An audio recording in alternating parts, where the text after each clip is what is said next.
Next is bile acid diarrhoea और choleria, ठीक है। Bile acid diarrhoea, it is also known as choleria, and this is seen in tropical sprue. Tropical sprue, it is the most common cause of malabsorption in India, Bangladesh and Pakistan. उसमें infective diarrhoea होता है जिसके कारण फिर टॉक्सीजेनिक कॉलीफॉर्म्स जो है वो ethanol produce करते हैं, जो कि उनका मेजर फर्मेंटेशन प्रोडक्ट है। उसके कारण इथेनॉल के कारण स्ट्रक्चरल डैमेज होता है स्मॉल इंटेस्टाइन में, ठीक है। तो इस ट्रॉपिकल स्प्रू में बाइल एसिड डायरिया मिलता है, which is also known as choleria या bile acid diarrhea, which is seen in tropical sprue, and this is due to defective FGF19, ठीक है। FGF19 नॉर्मली क्या करता है, तो जो इलियल एंटेरोसाइट्स है वो FGF19 को प्रोड्यूस करता है, and these are a sensor to the liver, these give signals to the liver, जिससे बाइल एसिड प्रोडक्शन होता है। इलियल एंटेरोसाइट्स FGF19 प्रोड्यूस करता है, FGF19 लिवर को सिग्नल देता है जिससे बाइल एसिड प्रोडक्शन होता है। बट अगर FGF19 डिफेक्टिव है तो बाइल एसिड का जो रिलीज़ है वो कम हो जाएगा, ठीक है। जो FGF19 है वो बाइल एसिड का बैलेंस मेंटेन करता है, बट अगर डिफेक्टिव FGF19 है तो जो बाइल एसिड का सिंथेसिस है वो इनहिबिट हो जाएगा, बाइल एसिड जो है वो कम हो जाएगा, ठीक है। तो अगर FGF19 डिफेक्टिव है तो वो लिवर को सिग्नल्स नहीं दे पाएगा, जिसके कारण बाइल एसिड कम हो जाएगा। तो अगर लिमिटेड इलियल डिजीज़ है तो उस केस में क्या होता है, लिमिटेड इलियल डिजीज़ है तो जो FGF19 है वो प्रोड्यूस होगा बट बहुत लिमिटेड क्वांटिटी में प्रेजेंट होगा, ठीक है। अगर लिमिटेड इलियल डिजीज़ है मतलब एक लिमिट तक, ठीक है, सीवियर इलियल नहीं है, अगर लिमिटेड इलियल डिजीज़ है तो जो FGF19 है ये भी लिमिटेड क्वांटिटी में प्रोड्यूस होगा, ठीक है। तो इसका कंपनसेशन करेगा लिवर जो है कंपनसेट करेगा by over producing bile acid, ठीक है।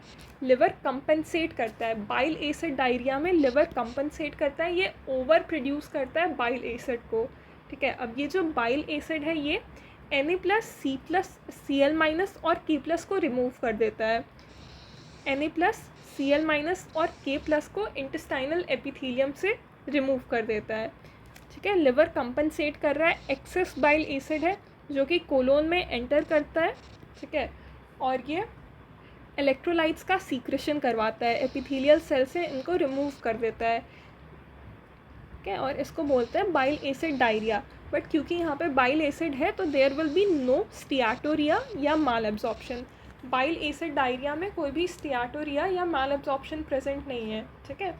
तो फिजियोलॉजी क्या था कि जो इलियल एंटेरोसाइट्स है वो FGF19 प्रोड्यूस करते हैं जो लिवर को सिग्नल देते हैं टू प्रोड्यूस बाइल एसिड। अगर बाइल एसिड डिफेक्टिव है, ठीक है, अगर बाइल एसिड डिफेक्टिव है तो लिवर तक वो सिग्नल नहीं जाएगा तो बाइल एसिड कम प्रोड्यूस होगा। बाइल एसिड डायरिया क्या होता है, बाइल एसिड डायरिया होगा जब there is limited ileal disease है तो FGF19 लिमिटेड क्वांटिटी में प्रोड्यूस होगा, ठीक है। अब यहाँ पे बाइल एसिड डायरिया में लिवर कंपनसेट करता है, ठीक है, लिवर कंपनसेट करेगा कैसे, by over producing bile acid. अब ये बाइल एसिड कोलोन में आएगा और इलेक्ट्रोलाइट्स का सीक्रेशन करवा देगा, Na+, Cl- और K+ को सीक्रीट करवा देता है। पर क्योंकि यहाँ पे बाइल एसिड है तो यहाँ पे स्टियाटोरिया प्रेजेंट नहीं है, बाइल एसिड डायरिया में स्टियाटोरिया प्रेजेंट नहीं होता है, ठीक है। बाइल एसिड डायरिया में क्या हो रहा है, इलियल बाइल एसिड एब्जॉर्प्शन कम हो जाएगा, बाइल एसिड का एब्जॉर्प्शन कम हो जाएगा, फीकल बाइल एसिड एक्सक्रीशन जो है वो बढ़ जाएगा, ठीक है। बाइल एसिड डायरिया है मतलब बाइल एसिड का एब्जॉर्प्शन कम हो रहा है, उसका एक्सक्रीशन बढ़ रहा है, पर जो बाइल एसिड पूल साइज़ है वो नॉर्मल है, ठीक है। Bile acid pool size normal क्यों है, क्योंकि लिवर यहाँ पे कंपनसेट कर रहा है, बाइल एसिड डायरिया में जो है वो लिवर कंपनसेट करता है जिसके कारण bile acid pool size normal होता है। यहाँ पे इंट्राड्यूडेनल बाइल एसिड भी नॉर्मल रहता है, ठीक है। Bile acid pool size normal है, इंट्राड्यूडेनल बाइल एसिड भी नॉर्मल है। यहाँ पे बाइल एसिड बहुत ज़्यादा प्रोड्यूस हो रहा है, ठीक है। तो this will show response to cholestyramine, response to cholestyramine is positive. Cholestyramine क्या है? बाइल एसिड बाइंडिंग एजेंट है, ठीक है। तो बाइल एसिड अगर ज़्यादा प्रोड्यूस हो रहा है, अगर bile acid binding agent use करेंगे तो it will show response to it.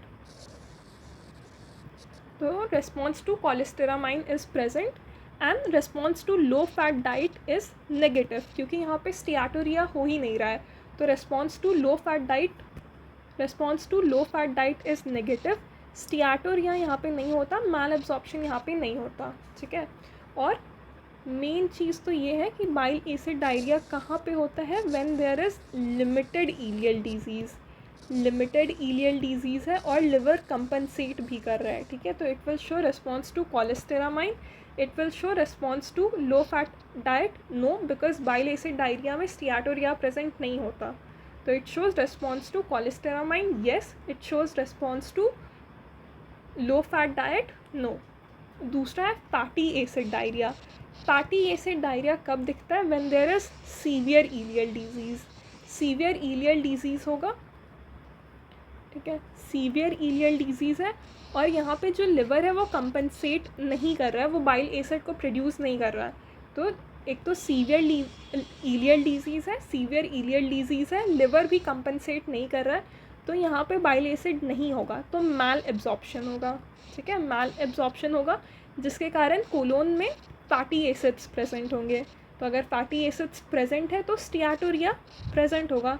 Fatty acid diarrhoea में फैटी एसिड प्रेजेंट होता है कोलोन में, इसलिए स्टियाटोरिया यहाँ पे प्रेजेंट होता है। Fatty acid diarrhoea severe ileal disease में मिलता है, जो बाइल एसिड डायरिया था वो लिमिटेड इलियल डिजीज़ में मिल रहा था। फैटी एसिड डायरिया में जो लिवर है वो कंपनसेट नहीं करता है, ठीक है। तो इसके कारण बाइल एसिड कम होगा, बाइल एसिड नहीं होगा तो फैट का मैल एब्जॉर्प्शन होगा, फैटी एसिड कोलोन में प्रेजेंट होगा, which will lead to steatorrhoea greater than 20 gram per day, ठीक है। तो फैटी एसिड डायरिया का फीचर क्या है? यहाँ पे भी बाइल एसिड का एब्जॉर्प्शन कम होता है, बाइल एसिड का एक्सक्रीशन ज़्यादा होता है, ठीक है। पर और यहाँ पे क्योंकि लिवर कंपनसेट नहीं कर रहा है तो बाइल एसिड पूल साइज़ भी कम होता है, इंट्राड्यूडेनल बाइल एसिड भी कम होता है। क्यों? बिकॉज सीवियर इलियल डिजीज़, ठीक है, वहाँ पे लिमिटेड इलियल डिजीज़ था, यहाँ पे सीवियर इलियल डिजीज़ होता है,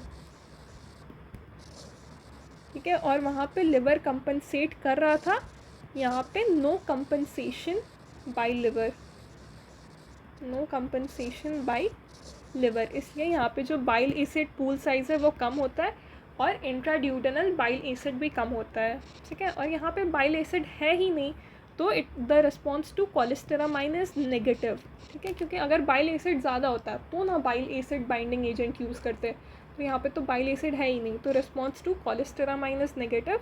बट क्योंकि यहाँ पे स्टियाटोरिया प्रेजेंट है, फैट का मैल एब्जॉर्प्शन हो रहा है क्योंकि बाइल एसिड है ही नहीं, तो response to low fat diet is positive, ठीक है। यहाँ पे स्टियाटोरिया प्रेजेंट होता है, मैल एब्जॉर्प्शन प्रेजेंट होता है, ठीक है। तो फैटी एसिड डायरिया क्यों हो रहा है? क्योंकि सीवियर इलियल डिजीज़ है, ठीक है, सीवियर इलियल डिजीज़ है, बाइल एसिड का एब्जॉर्प्शन कम है, बाइल एसिड का एक्सक्रीशन ज़्यादा है, बाइल एसिड पूल साइज़ कम हो रहा है, इंट्राड्यूडेनल बाइल एसिड कम है, स्टियाटोरिया और मैल एब्जॉर्प्शन प्रेजेंट है, रिस्पॉन्स टू कोलेस्टेरामाइन नेगेटिव है और response to low fat diet positive है। इसका अपोजिट मिलता है बाइल एसिड डायरिया में। बाइल एसिड डायरिया क्या होता है?